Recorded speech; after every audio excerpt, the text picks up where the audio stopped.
Hello again. Welcome to another edition of the Front Row Roundtable show presented by Ralphie's. Thank you very much for being here. I'm Norm Weimer. This is Big John Melkowski. This is Mortgage Marty Bin of Fairway Mortgage, which he never lets me talk about. But it's not that. I'm usually too busy answering texts from my mother about what I wore. So, Mom, I wore the same thing you texted me about last weekend because you said it was the right sweater. If you have anything that you're thinking about mortgage-wise, this is the guy to go see. Thank you. All right. I don't know a thing about sports, but but mortgages, I kill it. It's okay. You'd had to been here for the pregame. The pregame. Yes. Tonight's pregame brought to you by, I don't know, Jim Beam. Need a shot when we're done. All right, let's start. We're in the middle of March Madness.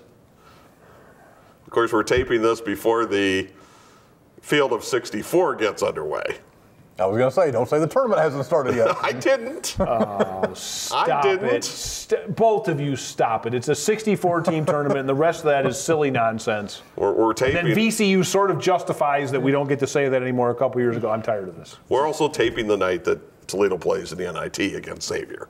Unfortunately, a significantly depleted Toledo team. Correct. Yes, which is unfortunate. I had a Twitter back and forth this week. And by the way, you can hit up any of us on Twitter anytime, right now even. I'm at Marty Weimer. He's at Big Bearded John, and you can I'll answer. Just tweet him, tomorrow. and he'll get it in a week or so. Yes.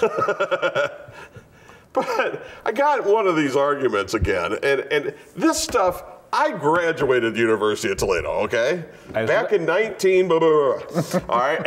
And I did as well. the same arguments have been going on in that place for 35 years, as far as I know anyway. So you and I, when we talked about this week, I will say Stan Joplin was a student teacher in my third grade class the year after the big run.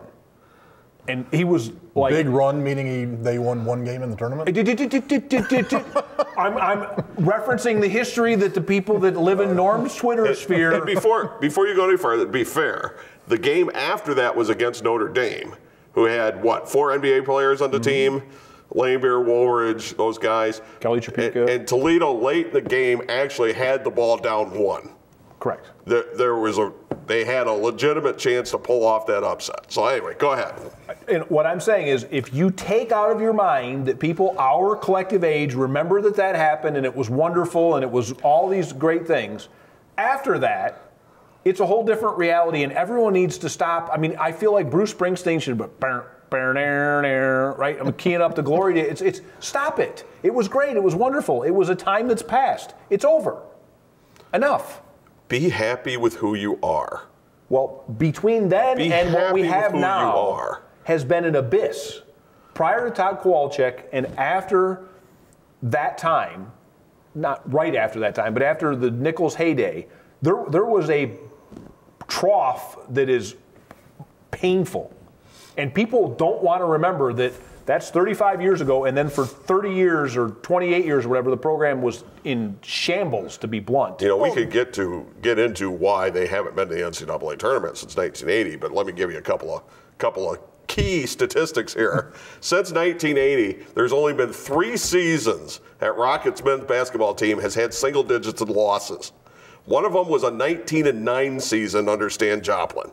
Okay, and I'm not going to pound on Stan Joplin or anything. No. He had a nice run. Teams were competitive up until the last year that he was there. There has only been 3 times that's happened. And if you want to take one off, there's only been 2 times they've had less than 9 losses in the season, both under Todd Kowalczyk. The 3 years before he got the job, the team was a combined 22 and 77, I believe. Sounds right. Awful. As bad as it could get. Do people forget how they were scraping through anybody that could get on the court in the first year that Todd was there? How bad that team, they won 5 games, I think? How bad that was and how quickly he got that turned around. I got in an argument how Toledo should be the Gonzaga of the Midwest. It's not going to happen. It's not. They're the Mid-American Conference. Kent State got to the Final Four. Elite Eight. Elite Eight. Almost got to the Final Four. You could do nice and runs. And had UNLV on the ropes one year. You know, was it disappointing that Ball State had UNLV? Yeah. Was it disappointing that Toledo went out the first game in Cleveland? Sure, it was disappointing. Did they have the cupboard full? No, they didn't. They didn't last year either. When Trajan Fletcher got hurt. And that team was on a heck of a run when he got hurt. And I would like to think that result could have been different. And I'm not making excuses. It just is the reality. I firmly believe if you keep having good teams, you're going to eventually get there. That Lady Luck's going to be on your shoulder one of these years, and you're going to get to the NCAA tournament if you keep churning out good teams. Well, and I think as a fan, one of the things that impresses me the most about the program's state today is anyone that's around it, anyone that talks to the coaches and the kids, that young men, whatever you want to call them, those players are great people. The program's run right. They're graduating. They're successful after they, Jordan Lofson, assistant coach. I mean, there are people involved in the program who you want to be around, who are great people. And I'm not sure you could say that about a lot of programs in this day and age, and I'm not sure you could say that about some of the problems in the past. And so the other side of this is it's run right. And Buffalo. Buffalo. I mean, sorry, excuse me. My question, and I didn't tweet it after you and I talked because I thought about it. I said, would you rather be LSU or Toledo? Because clearly LSU rose meteorically because somebody was writing some checks, and that's going to come home to roost in pretty dramatic fashion, I would guess, pretty quick here. But in football, I mean, how high did LSU rise? Because they had Ben Simmons and still couldn't make the tournament a couple years ago. And who knows whether he was helped. I mean, I guess what I'm saying is I don't know what we want, and I don't know what to do, but I mean, college basketball has a real image problem at this point because anybody that's suddenly successful, all of us, I think, are for a while are going to scratch our head until you see evidence otherwise that, somebody was writing some pretty big checks. And that happens at all levels, I'm sorry to say. What I'm saying is you have to have realistic expectations, okay? Did you think the question that was posed to Coach Kowalczyk about whether the program has peaked or not was a fair question? Garbage. I mean, what does the poor guy say to answer that question? Oh, yes, I think this is as good as it gets. I mean, that's my only criticism. Don't ask a question that you already know the answer to. But. Well, it's not that. No one in that situation wants to stay where they are. You don't want to stay where you are until you're competing until you're Gonzaga. But the reality is you have to be who you are and be it. Oh, my goodness. Don't use that. The question, though, I think the question could have been asked, what's it going to take to get over the hump? I think that's a legitimate question. It's going to take one or two recruits that fall in your lap for whatever reason, or one or two JUCO players who materialize, a la Trajan Fletcher or whoever else, that come down or come out of a bigger program and drop down. Chris Darrington this year. It's going to take a couple of those people to gel and all of a sudden get over that next hump. And then all of a sudden we'll all say, wow, this was always coming. He built and built and built and did a great job. The guy who put the Buffalo program together ain't there anymore. Bobby Hurley's gone. Right. Okay. He was able to. And I'm sure that was all crystal clean and nothing else was done there. Well, but he was able to attract athletes with his name. Right. Too. And it's pedigree. Bobby Hurley walks into your living room and says, I want you to come play for me. It's going to make a difference. Right. Okay. Whether there's been anything else going on or not, we don't know. We can only, I understand. Only wonder. You know how those programs go. When that guy leaves, they have some success, but it dwindles down the line. Because the recruits that are there don't generally leave, especially in that environment. And then, But then the next guy can't bring in those next wave that can continue that success. But you're never going to be Ohio State. You're never going to be Michigan. You're never going to be Notre Dame. You're Toledo. You're in the MAC. There's nothing wrong with that. But to get frustrated because you're not in the top 10 or you're not perennially in the tournament, you're wasting your time. It's not going to happen. Do you know what just occurred to me? We've had this entire discussion, and Norm has not once said, but what we really should have is the mid-major championship tournament that's they do. It's called the NIT. No, it's not, because the mid-majors don't barely get invited to that anymore because it's about money. So that's not a mid-major championship. Because you got 15 and 15 Xavier playing tonight. But and by the way, the tournament below that, as I said to you, is garbage. What did I tell you? The CIT had somebody in at 15 and 16? When you asked me this, and I won't say it, but I referred to the excrement of a canine as the name for that tournament. I know. We're well over, so we need to take time out. We'll be back. It's the Front Row Roundtable show presented by Ralphie's. Bring yourself to Ralphie's. Yeah, it's that good. Ralphie's has great specials to celebrate your Easter, St. Patty's Day, and Basketball Madness. The best Reuben in town to jumbo wings. Plus half-priced apps Sunday through Thursday after 9. And weekday happy hours are from 11 to 8. Fresh food, cold beverages, and Keno. Come to eat and stay to play. Bring yourself to Ralphie's. Yeah, it's that good. Mortgage Marty here. It's spring buying season's right around the corner. In fact, now is the best time to get started. Gives us a little lead time. If there's things we need to tweak, we can get on it right away. Remember, those credit inquiries don't affect your score any more than they will if you check later. So one inquiry, whether it's now and then again in the spring, still only counts as one, won't hurt your score. We helped 3 customers this week improve their score by an average of 30 points. So reach out now. Let's get that started. 419-461-0667 or marty.bin, B-I-H-N, at fairwaymc.com. Red Wing Shoes, a quality built to last, just like the legacy of service at your Red Wing Shoes dealer, North Reynolds at Bancroft in Toledo. Family owned and operated since 1982. 4 generations building a legacy of quality and service for years to come. Our sales staff has over 95 years selling and servicing Red Wing shoe products, and we have the largest selection of Red Wing shoes in Northwest Ohio. Irish Setter, Works, and our USA-made heritage shoes. In stock, no waiting. Red Wing Shoes, North Reynolds at Bancroft, where service, quality, and fit come first.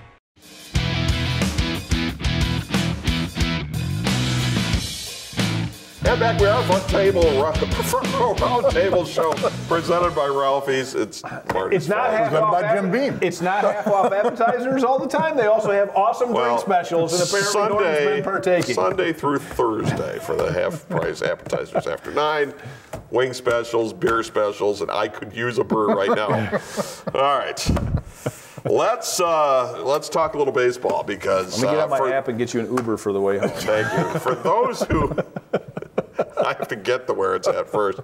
In case you didn't notice this week, the Major League Baseball season actually started. The regular season. The regular season. Yeah. Not the spring training. Yeah, but you had to be up at like. You can go sit down or something. Go over there. I'm in timeout. Go over there. All right. Go to timeout. It's not like we're talking about soccer here, all right? Knock it off. I'm saying, but it was on in the middle of the night. Listen to your mother. No, it was early morning. I don't know. It's not when a game should be on. 5:30 in the morning, actually, here. But they were played over in Japan. That's the middle of the night. They played over in Japan. They played 2 games over in Japan. But I want to talk about the Tigers. I want to talk about the rebuild. I want to talk about the fact that Michael Fulmer is going to have Tommy John surgery on his elbow, who was considered their ace, I guess. De facto, I mean. Well, when he won, somebody has to be a number 1. When he won the Rookie of the Year, and that's what everybody thought. And you trade away everyone else. Let everyone else go.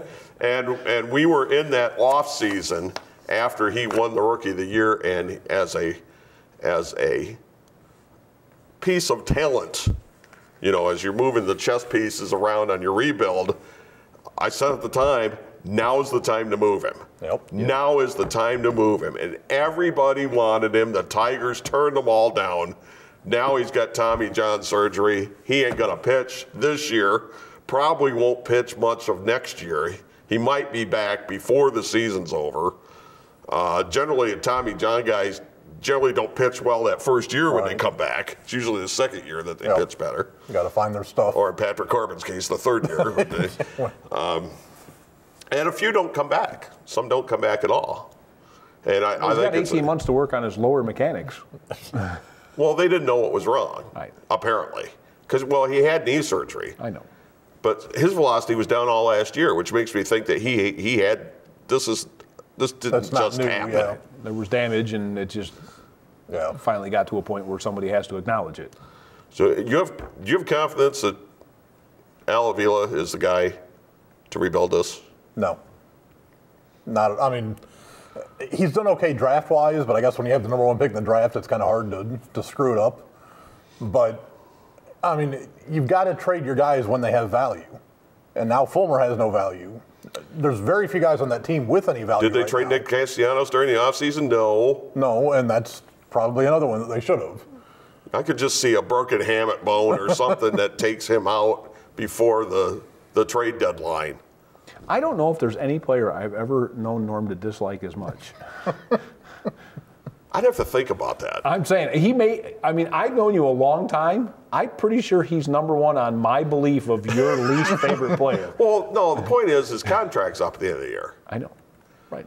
And basically, he's going to become a free agent. They're going to either have to trade him or he just leaves. Yeah. So they'll get nothing. And Pretty they much. could have gotten something. Pretty much. Which is what you should do in those situations. Pretty much. Sometimes when you're going to stink, like the Tigers are. Sometimes it's addition by subtraction. Well, it's sort of tanking, but it's strategic tanking, which you have to do to start over. No, I have low tolerance for guys that can't play defense, no matter who they are. I really do. For the life of me, I can't understand how you can hit a baseball, but you can't catch it. Makes no sense to me whatsoever. Well, so many of these guys now, they've grown up with, dad makes a batting cage in the garage or whatever, and they go out and they hit every day, and they hit and they hit and they hit, and nobody wants to practice defense. Right. They don't have to play defense in high school. They're put at first base or something just to get through, and then you end up guys like Jack Cust or Seth Beer was another one who just got drafted this year out of Clemson. He ran like I forget what it was, 6 seconds from home to first, but he can hit. He can hit the ball. They don't know where he's going to play defensively. 6 seconds. Yeah, it was like the slowest. Time that with a sundial. It was like the slowest time anybody had ever timed. That's Beer softball league. I was going to say I'm faster than that, and I got all kinds of dead guy parts in both knees, and I can outdo that. But when you're doing a rebuild, the talent is all transitory. Correct. As long as you're getting as much back and hopefully more, no one will take. If you're getting as much back or hopefully more, then you're fine. If somebody likes a player better than you like him, trade him. Agreed. Or even if you really like him, but you can get two pieces or 3 pieces for him, you've got to do that if you're in 3 or 4 rebuild. potential pieces that might work out to be one young piece that you get on a minimum deal for a while. They could have gotten, after he won the Rookie of the Year and he was throwing 98, they could have gotten 3 really good prospects for him. Yeah. And they need some offensive ones. So the only thing that bothers me about the rebuild is that they keep drafting pitchers, and they're so unpredictable. Hitters are much more reliable when you're taking them in the draft, unless you're taking guys like Derek Hill. But if you're taking college hitters, they're generally much more reliable because they're a lot closer. They're a lot closer to the majors. There's terrific arms coming. Half of them, if you're lucky, half of them will pan out. Yeah, and we should see a lot of them here in Toledo this year. Right. I would think 2 or 3 starters for Toledo this year are going to be top prospects. And maybe by the end of the year we may see another 1 or 2 come up. But who knows? And the worst thing the Tigers can do now, especially with Fulmer hurt, is to rush some of these young guys, right, which the Tigers have been known to do. But that's what you don't want to see. You don't want to see them rush the Matt Mannings and the Bo Burrows and the Casey Mize. Could we have a division where nobody finishes above 500? It's happened before. Well, not in a full season. In the 94 in the strikes season. shortened season. The AL Texas West was in first in the West at like 10 games under 500. Well, but the reason it's not going to happen is because somebody in that division gets to play everybody else in that division a big number of times, and they get a bunch of wins from the even worse team. But you're assuming that the Indians still have a lot of ahead starters, of everybody else. But the Indians still have a lot of starting pitching. Right, I'm saying right now, opening day. You know how that could be by June. Well, yeah. Yeah. Yeah. Or sooner. Who's starting in their outfield? Carlos Gonzalez. I just signed him. You're an injury 2 away from being right in the middle of that pack. And the Twins need to remember that, too. It's like a who's on first, except it's in the outfield. The good news is you could still get opening day tickets to Detroit. And pretty much any other game that you want. Remind me after the show to tell you the seat Nazi story from up there. Instead of the soup Nazi, it was a seat Nazi from one of the years before they were good the last time we went opening day. And there's no one there, and all we want to do is move down 3 rows to be in the sun. And this guy went berserk on us. I'm like, dude, there's no one for 30 rows. All I want to do is not be in the shade because it was, this was You found shade at Comerica Park? That's surprising in its own. Every time I've gone up there, it's 100 degrees and I'm in the sun. It was April, whatever, and I guarantee you the sun's behind something, and it was freezing in the shade. I'm just glad Opera Guy's not there anymore. So let's take a timeout when we come back. The insanity, which is college football transfer. College free agency. Yeah, college free agency. Better way of putting it. That's why he's here. Front Row Roundtable Show presented by Ralphie's. Bring yourself to Ralphie's. Yeah, it's that good. Ralphie's has great specials to celebrate your Easter, St. Patty's Day, and Basketball Madness. The best Reuben in town to jumbo wings. Plus half-priced apps Sunday through Thursday after 9. And weekday happy hours are from 11 to 8. Fresh food, cold beverages, and Keno. Come to eat and stay to play. Bring yourself to Ralphie's. Yeah, it's that good. Mortgage Marty here. It's spring buying season's right around the corner. In fact, now is the best time to get started. Gives us a little lead time. If there's things we need to tweak, we can get on it right away. Remember, those credit inquiries don't affect your score any more than they will if you check later. So one inquiry, whether it's now and then again in the spring, still only counts as one, won't hurt your score. We helped 3 customers this week improve their score by an average of 30 points. So reach out now. Let's get that started. 419-461-0667 or marty.bin, B-I-H-N, at fairwaymc.com. It's April Anarchy as Powerbomb Wrestling is back in action in Toledo on Sunday, April the 28th at 5 p.m. at St. Clements Hall, 2990 Tremainsville Road. See Unchained Brandon Day, The Circus of Pain, Sexy Sean Casey, Malice, The Bachelor Ben Boone, Queen Emanata, and more in action. Get your advanced discount tickets right now at pbwexcitement.com. That's pbwexcitement.com. The best wrestlers in the Midwest, Sunday, April the 28th at St. Clements Hall.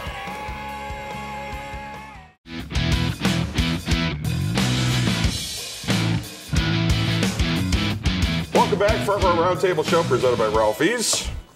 All right, somebody's going to rant on this before me.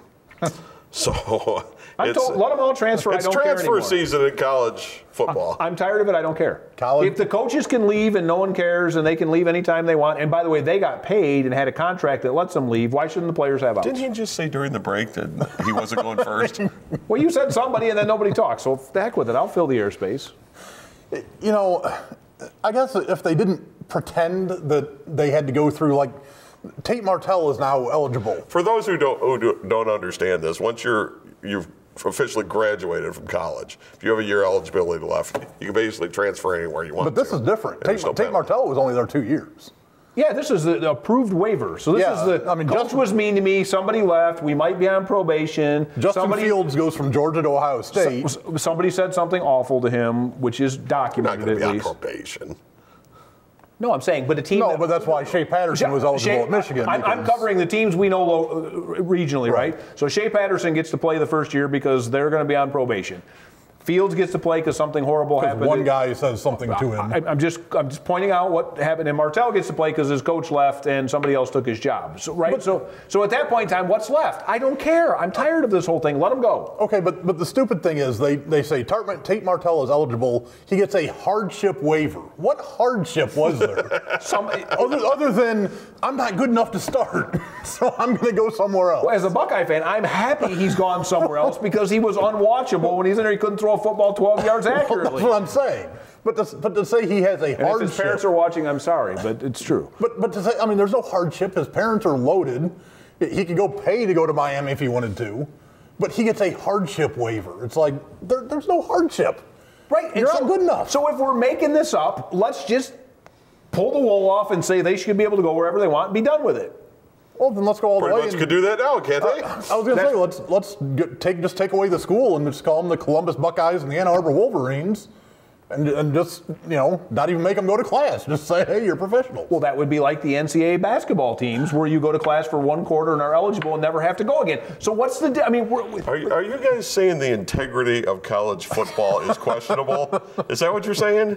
I'm saying the integrity of the major revenue-producing college sports has been questionable for longer than we've been alive. It's just we all have to know it now because it's been laid bare because we're all actually knowing what goes on. Stop pretending this hasn't been going on forever. Grow up, get used to it, and I'm fine with free agency because coaches have no. I mean, yeah, but the kids. I mean, I'm fine if you want to transfer, but you're going to sit out a year. Why? Coaches don't. If a coach leaves his program that he had a signed contract, no one makes him sit out a year because he had a clause in his contract. Then the kids should be able to negotiate. They get a clause on signing. You're supposed to be going to school to play school, not to play football. That's funny. I don't even know what this. I'm having a hard time looking at you because you're a big, mature guy who I respect your opinion, and you don't even believe what you just said. Isn't that what it's supposed to be? You're supposed to choose a school to go to for school. Pretend fantasy land that we all cling to so that we don't know it's just semi-professional sports. Well, then, like I said, take the school out of it. Does Tate Martell understand he's not going to the NFL? No, he does not. Lots of people in that situation don't know that. The Dolphins aren't tanking in the Tate Bowl. It's the Tua Bowl, but he was confused as to it starts with T. It's one of my favorite stories. An area college basketball coach who's no longer coaching around here, brought an NBA player in to talk to his kids. And the player asked him how many thought that they could be NBA players. And they all raised their hand, including a couple of walk-ons. Because Mac walk-ons always make the NBA. And I actually had that substantiated by a student manager who was in the room at the time. So I think a bunch of people are claiming righteous indignation over something that's not worth worrying about because as ridiculous as the system has become all the way with everybody moving around or whatever, I just don't care anymore. If you're not happy there, go somewhere else and go play. Because the commitments don't. I mean, what are commitments? I had a verbal commitment. I had a this. I had a that. And I mean, none of it means anything anymore. You got the early recruiting and the. I mean, I'm so tired of all. Aren't technically the scholarships renewable every year? Yes. I mean, technically, you don't really get a 4-year scholarship. You get correct. Well, 1 year. But there are. That's my point. There are clauses that if something happens like injury or whatever and so on. Well, and it depends. The Big Ten has an unwritten rule that you're giving a 4-year scholarship. I mean, if you give a scholarship to a guy, unwritten rule. I love those. Well, but they all kind of follow it. It's the gentleman agreement. The SEC, on the other hand, for now, like they used to follow. We don't recruit somebody we think is committed to somebody else. I mean, come on. I mean, it's just a matter of time before somebody comes in and decides. I always like the Alabama of the world that have like a 35-player recruiting class, and they only can have 25. Well, you only have 10 actually end up not being there. Well, and you only have 85 scholarships, period. But every year they're bringing in 25 new guys. If you add that up, 25 times 4 is not 85. Well, but you have some early defections, and then some other things happen. And you have guys that just don't stink, and the coach just says, "Hey, you're not on a scholarship anymore. Get out of here. We got a new guy coming in." We heard you didn't go to class last Tuesday, and we can't confirm that you had a cold, so you're out of here. All right, you can find us all on Twitter, Facebook, if you got any comments and you want to wade in on all this stuff. I'll give you Marty's phone number. I'm just saying, stop clinging to this thing that it was a happier, more wonderful place when we fooled ourselves. It's not. Saturday Night Live coming up next. Powerbomb Wrestling coming your way at 2 a.m. You can't catch that. DVR it. And we'll see you next week right back here in Front Row Roundtable Show presented by Ralphie's.